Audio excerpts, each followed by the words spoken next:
Good morning, students. As you know, you'll be having your first term exams. So today we'll be doing revision work for whatever we have done so far.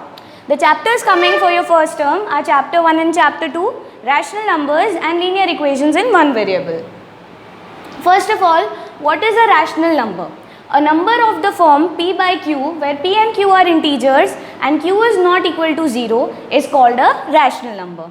The examples are minus 1 by 2, minus 1 upon minus 3, 1 upon 4, 2 by 3, 10 by 8. As you can see here, these numbers are expressible in the form p upon q, where p equals to 1 and q equals to minus 2.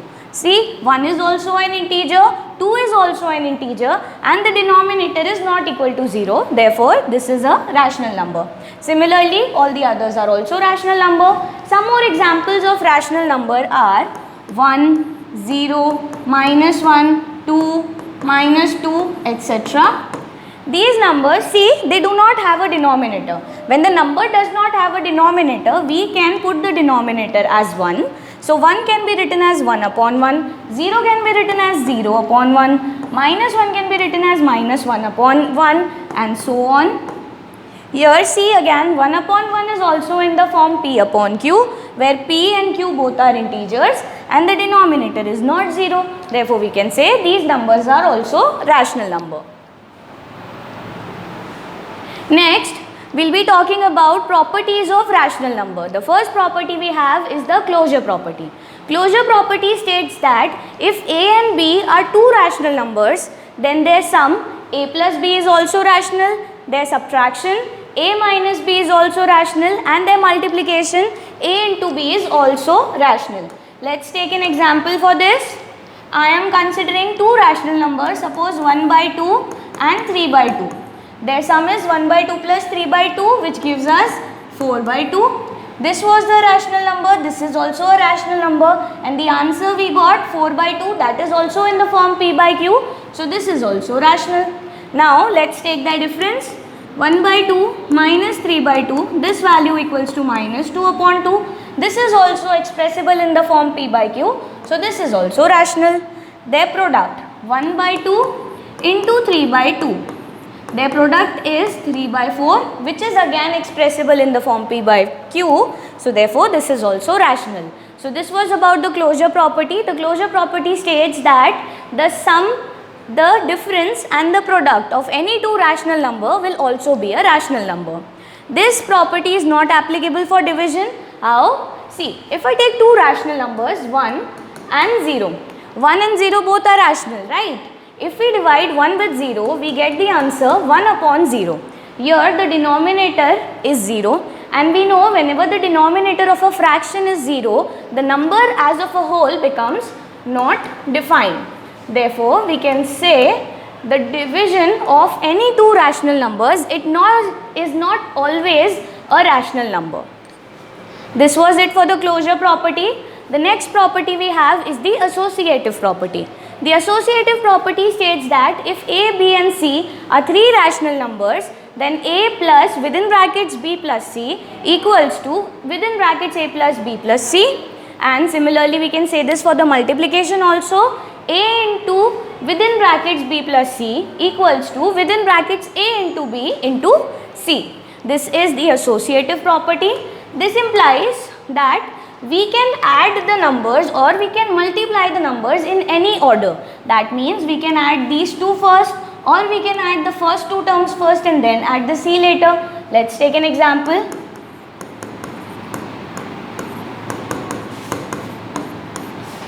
Suppose we have to add 1 by 2 in the sum of 3 by 2 and 4 by 2.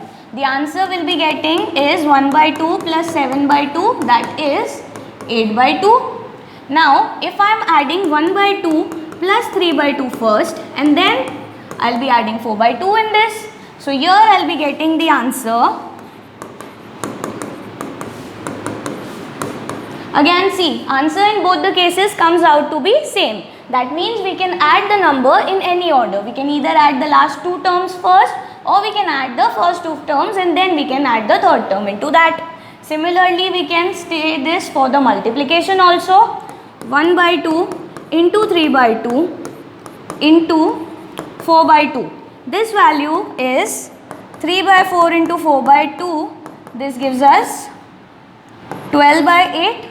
And now if I am multiplying 3 by 2 into 4 by 2 first, the answer will be, again the answer will be 12 by 8 in both the cases. So this is about the associative property.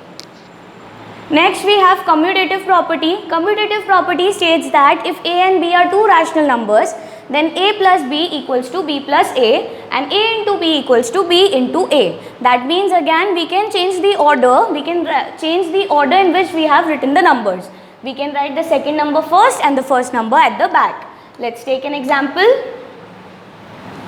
3 plus 4 gives us 7. Also 4 plus 3 also is 7. Similarly 3 4s is also 12 and 4 3s is also 12. This implies that we can change the order of the numbers. Next we have distributive property. Distributive property states that if A, B and C are three rational numbers, then A into B plus C can be written in the form A into B plus A into C. That means first number we have multiplying it with B, and then again we are multiplying the number A with C. Let's take an example for this also. 3 into 4 plus 2.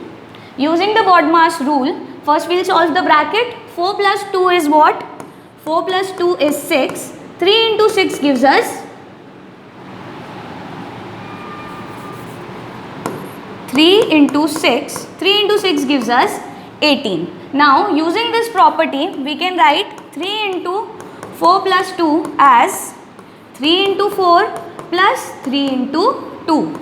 This value is 12 plus 6, which is again 18. So see, in both the cases I am getting the same answer. This was it about the distributive property. Next we have additive inverse and additive identity. Additive identity is a number which when added to any number gives the same result. That is, whenever we are adding additive identity to any number, our output won't change. That is, if A is any number, we are adding 0 to it, the answer again will be A only. So therefore, 0 is our additive identity. Whenever we are adding 0 to any number, the result does not change, the number remains as it is. So 0 is known as the additive identity. Next, additive inverse. If we have to find the additive inverse of any number, we just have to change its sign. For example, if we have to find the additive inverse of 4, so we can, this is plus 4, so we can change the sign and the additive inverse will be minus 4. If we have to write the additive inverse of minus 5, the additive inverse of minus 5 will be plus 5. So this was about the additive inverse and additive identity. Next we have multiplicative inverse and identity. Multiplicative identity is a number which is when multiplied by any number gives the same number back. See here, if A is multiplied by 1, we get the same answer A back. That is, 1 is our multiplicative identity. The number 1 is our multiplicative identity. Whenever we are multiplying any number with 1, the answer does not change and we get the same number back. So 1 is our multiplicative identity. Next we have multiplicative inverse. The multiplicative of any number is its reciprocal. If we have to find the multiplicative inverse of 2, the number, it will be the reciprocal of 2, that is 1 by 2. If we have to find the multiplicative inverse of minus 100, its reciprocal minus 1 upon 100 will be its multiplicative inverse. When we are writing the multiplicative inverse, we do not change the sign. This is to be noted here. If the number is negative, its inverse will also be negative. But in the case of additive inverse, what did we do? We changed the sign of the number. Next we have number line representation. How do we represent a rational number onto a number line? See, if we have to represent suppose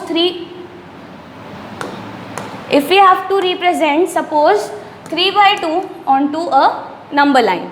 So we draw the number line, we write 0, 1, 2, 3.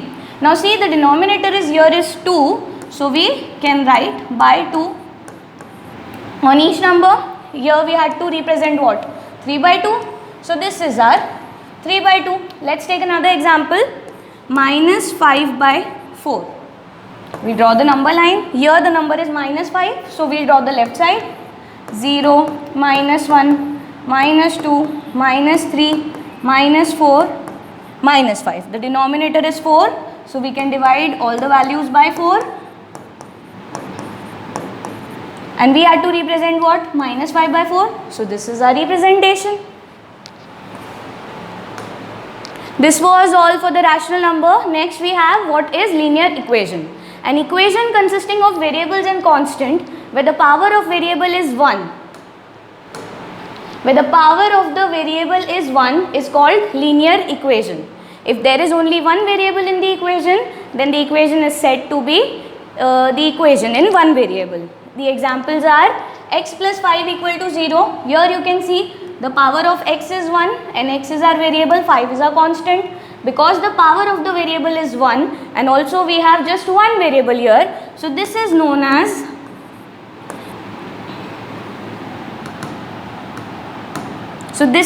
as linear equation in one variable. Similarly, 2x plus 5 equals to 5x minus 10. Here also the variable is x, here also the variable is x. Both the sides the power of the variable x is 1. Therefore, we can say this is also a linear equation in one variable. Similarly, here also the variable we have is x and its power is 1. The variable is x and 4, 54, 1 by 2, these all are constants. Variables are the alphabets used in the equation whose values are unknown, whereas the constants are the numbers whose values are known to us. So this was all about the linear equation and rational numbers, which will be coming in your first term. I hope these concepts are very clear to you, and good luck for your exams. Thank you.